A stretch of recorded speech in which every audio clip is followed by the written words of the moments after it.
Bonjour à toutes, bonjour à tous, ravi de vous retrouver sur Canal Phi pour ce nouvel édito à l'issue des travaux de la commission spéciale chargée des retraites à l'Assemblée.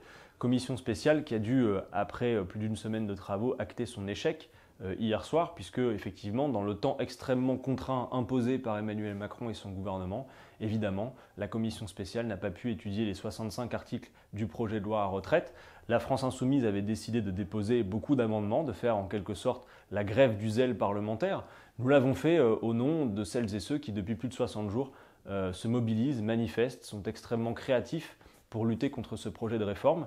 Et nous l'avons fait aussi avec à l'esprit le fait qu'une majorité de Français, à l'extérieur de cette Assemblée, sont opposés à ce projet de réforme des retraites, dont, une fois que tous les éléments de langage, tout le verbiage, tout l'habillage qu'Emmanuel Macron y a apposé est tombé, eh bien, il ne reste en réalité qu'une seule chose, c'est une réforme des retraites qui prévoit mécaniquement les 15 ou 20 prochaines réformes des retraites qu'ils n'auront pas à faire en décalant l'âge effectif du départ à la retraite et en faisant peser tout le poids de l'effort seulement sur les salariés de ce pays qui auront à travailler toujours plus longtemps au-delà de l'espérance de vie en bonne santé. Et ça n'est pas acceptable car les Français comprennent que l'on produit plus qu'avant, la productivité a augmenté et que la richesse est extrêmement mal répartie.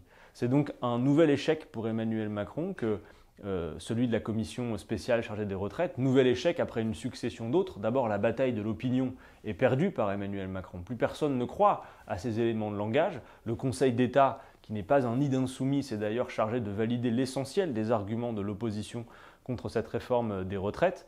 On a eu le Parlement qui s'est vu remettre un rapport étude d'impact de 1000 pages dont nous avons dénoncé le caractère truqué puisqu'il gèle l'âge d'équilibre contrairement à ce que prévoit le projet de loi. Et donc avec les 19 000 amendements de la France Insoumise, eh bien, nous avons eu l'occasion de défendre largement notre contre-projet des retraites. Nous pensons, contrairement à Emmanuel Macron, que l'essentiel n'est pas d'avoir une règle d'or budgétaire dont la variable d'ajustement sera la vie des gens par le niveau des pensions, mais bien en réalité de pouvoir fixer comme règle le droit de partir à la retraite dès 60 ans avec un bon niveau de pension, c'est-à-dire aucune pension inférieure au SMIC pour une carrière complète et quelle qu'ait été votre carrière, aucune pension sous le seuil de pauvreté et étendre la reconnaissance de la pénibilité à tous les métiers qui aujourd'hui ne se la voient pas reconnaître. Et pour financer tout cela, et nous avons eu l'occasion de le démontrer, nous avons besoin de consacrer simplement 2 points supplémentaires de la richesse nationale d'ici à 2040 aux retraites. Très franchement, ce n'est rien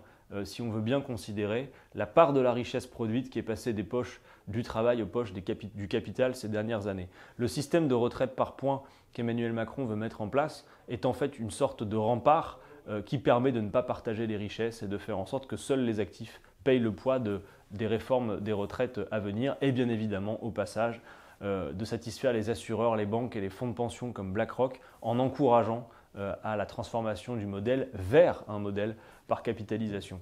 Alors je vous le dis, après l'échec de cette commission spéciale, c'est un caillou dans la chaussure de plus d'Emmanuel Macron qui est de plus en plus isolé. Et l'épilogue, c'est que la semaine prochaine, dès le 17 février, nous aurons donc à étudier en séance dans l'hémicycle le texte initial du gouvernement, celui qui est sorti du Conseil des ministres. Et je le crois, c'est l'occasion de lancer un nouvel appel à la mobilisation. Celles et ceux parmi vous qui sont comme une majorité de Français opposés à la réforme des retraites doivent avoir à cœur de se mobiliser à leur tour. C'est le moment de le faire parce que l'essentiel est en cause dans cette bataille. C'est bien le modèle social français qui est écrasé par le rouleau compresseur Macron.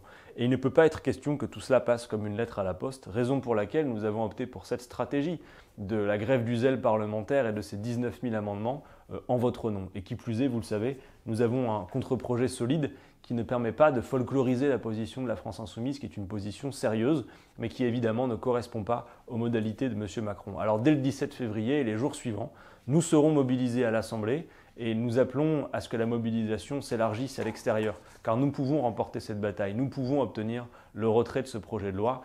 C'est effectivement l'issue la plus raisonnable après l'ensemble des camouflets contre ce projet de loi d'Emmanuel Macron qui est de plus en plus isolé, je le disais à l'instant.